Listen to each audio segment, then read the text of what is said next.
Hi there, I'm Lena Anani, and you're listening to She Wrote a Book, where I interview amazing women from all over the world who also happen to be published authors. I created this show to educate, entertain, and inspire you to be the voice you want to hear in the world. Did you know this episode comes with a free gift? It's a webinar for aspiring authors who want to learn my insider secrets on writing and publishing books. You can access this free training instantly at SheWroteABook.com/bonus.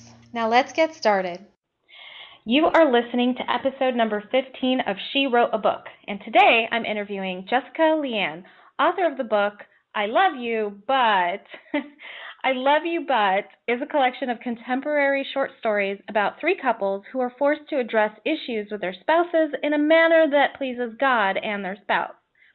Jessica LeeAnn is a writer from the Bay Area. She has self-published 2 books, Trusting God's Process, Encouragement for Single Mothers, and I Love You But.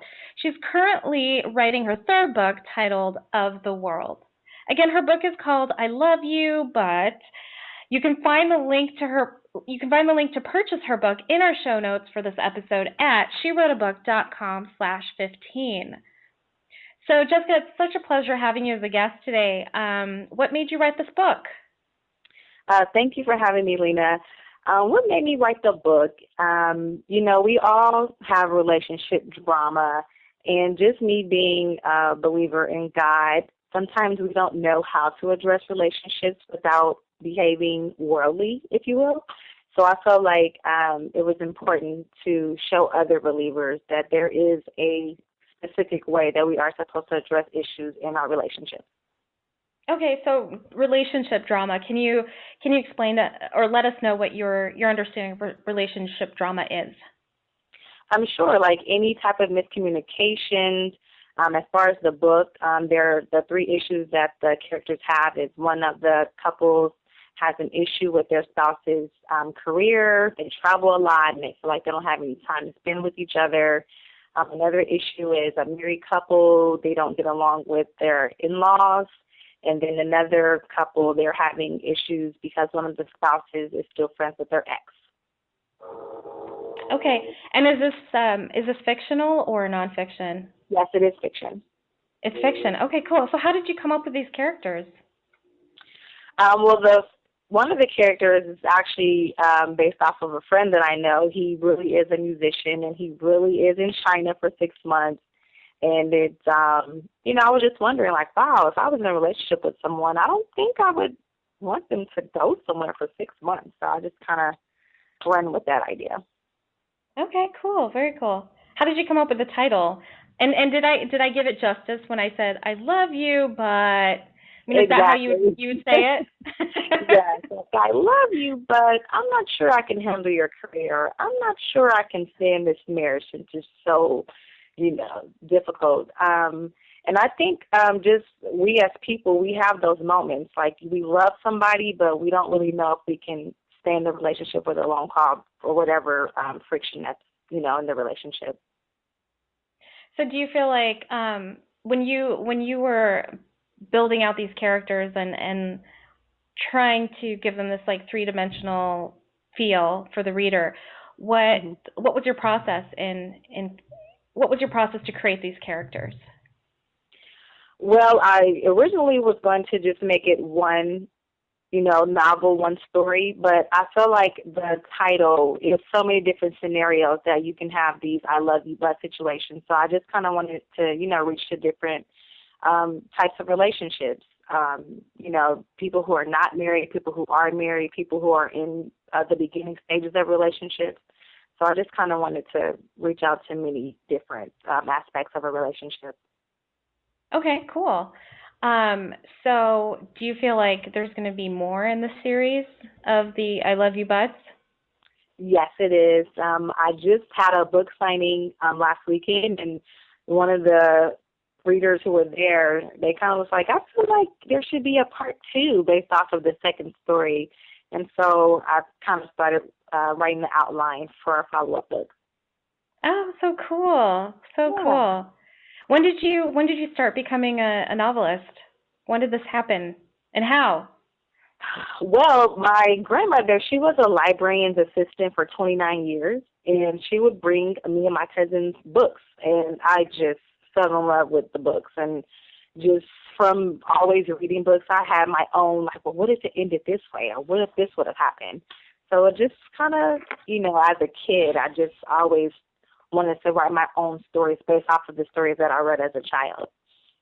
Awesome. What kind of books were you reading when you were a kid? What were your favorites? Oh, I love Eric Jerome Dickey, and also the Babysitters Club series. Oh, yeah, I love those. Yeah, and then Omar Tyree, a lot of fictional relationship romance type books. Oh, cool. Very cool. Yeah. So if you could name one current author that you've read in the last several years, like that possibly influenced your style of writing, who would it be? Definitely Eric Jerome Dickey. He writes a lot about relationships and contemporary relationships, things that are very lifelike. Like, wow, I could actually see myself going through the situation. So definitely him. So why do you think it's important to have like a lifelike fictional story? Why is it important for you?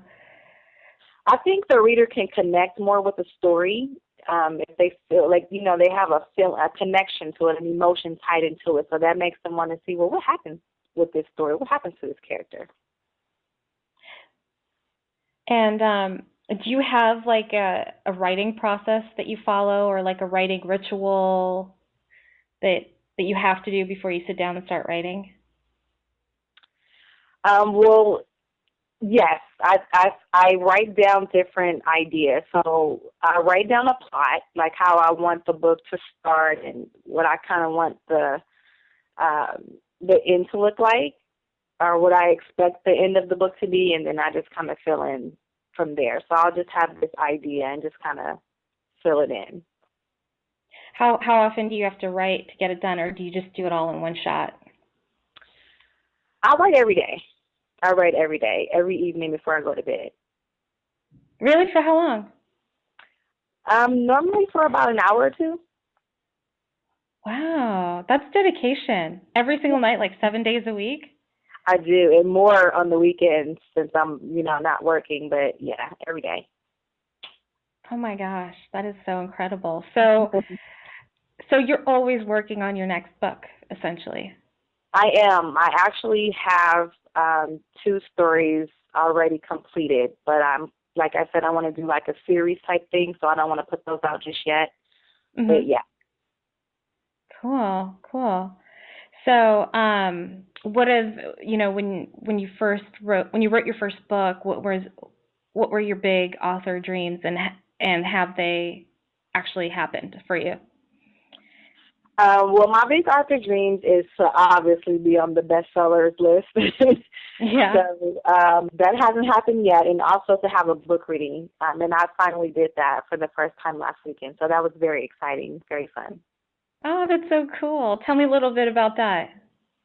Yeah, I did like a book reading / signing. So I read short excerpts from each story from I Love You But, and I had a short Q&A session after each excerpt, and it was so fun to hear the people's responses to the questions that I asked and what they thought the characters would do, and it enticed them to want to get the book. Oh, that's such a great idea. I love it. How did you come up with that idea to ask the audience to do that Q&A? Well, I didn't want it to be boring, because I'm like, okay, if I go to a reading, what would I expect? And I like to be engaging, so I felt like I wanted to engage the people who came to give them something to remember. Yeah, definitely. So what was the most hilarious response that you received from one of the people in the audience? Probably from the second story with Kim and Lamar, and it's titled "I'm Selfish, So What?" And the story is about, like I said, a married couple who Kim doesn't like her sister-in-law, and her sister-in-law actually moves into the home. And I read an excerpt about the dialogue between Lena and Kim, and they were kind of being sassy with each other. And just to hear different people like agree or disagree with, you know, the sister and the sister-in-law. It was pretty funny. That's awesome. Did you say her name was Lena? Yeah. How did she spell it? Just like yours. Uh-oh. I hope it's not about me. I can be pretty sassy sometimes. Uh-oh. She might can relate. That's awesome. Yeah. So like did you work with how did you get started? Did you know how to write before you wrote your first book, or did you take a class or something to learn how to do it, or did you just do it and publish it on your own? I just did it on my own. I like to think this is my God-given talent. I've never taken any classes. No one helped me. I just studied actually, you know, like books that I've read for like the format and, you know, searched what type of nouns and verbs I should use and things like that. But I did everything on my own. That's incredible. And I hope this inspires, I really hope this inspires some of the listeners who are thinking about writing a book. You know, you can do it. You can totally do it on your own, and you can self-publish, and you can make it happen. And I especially hope they're inspired to do a daily writing practice just like you do. I mean, an hour to 2 hours a day, that's some serious dedication, and to continuously do it. I mean, do you ever take a break in between projects, or it's like every day? Sometimes I'll take a short break, and when I say a short break, I mean like a couple of days. Yeah. I just have these thoughts going on, like, oh my gosh, I need to write that down. That'd be good. What's your favorite tool to use while you're brainstorming or writing, or maybe anything in the publishing phase? What's your favorite tool? Good old paper and pen, a good old notebook, because I feel like I can write my thoughts more detailed instead of typing or anything like that. I feel like I can say what I want to say at my own pace. I just like to write. The feel of pen on paper, I love it. Gosh, this is so incredible. Okay, so pen on paper, I mean, that barely anyone does that anymore, right? Like a lot of the authors that I know, it's like typing, and even now a popular trend is to speak your book. Yes, and have it. Yeah, and for me, like, it stresses me out to think about doing pen on paper every day for 2 hours. I think I type a lot faster. Typing for me gets my thoughts out faster than actually writing, but it's so cool that you actually do that. So you actually pen to paper for 2 hours every day, or do some of those hours, are those spent on actually like typing it out? Most of it rather is spent on typing it out, but I'll write my idea or my thought for the next, chapter and write it down, and then kind of just, once I start typing, let it flow after I type what I've written down.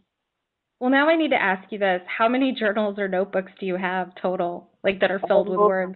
I have so many, and then I have like so many like just random sheets of paper and Post-it notes like in my purse and on my kitchen counter and all over my place. It's so many. That's awesome. Do you do the index cards too? I don't. I love Post-it notes because I can stick them on stuff. Yeah. Do you do Post-it notes on the walls and like move things around? Yes, and on my mirror. Such a good idea. On your desk? Oh, nice. Mm-hmm. Very nice. So, what's one of the coolest things that's ever happened because you wrote your books?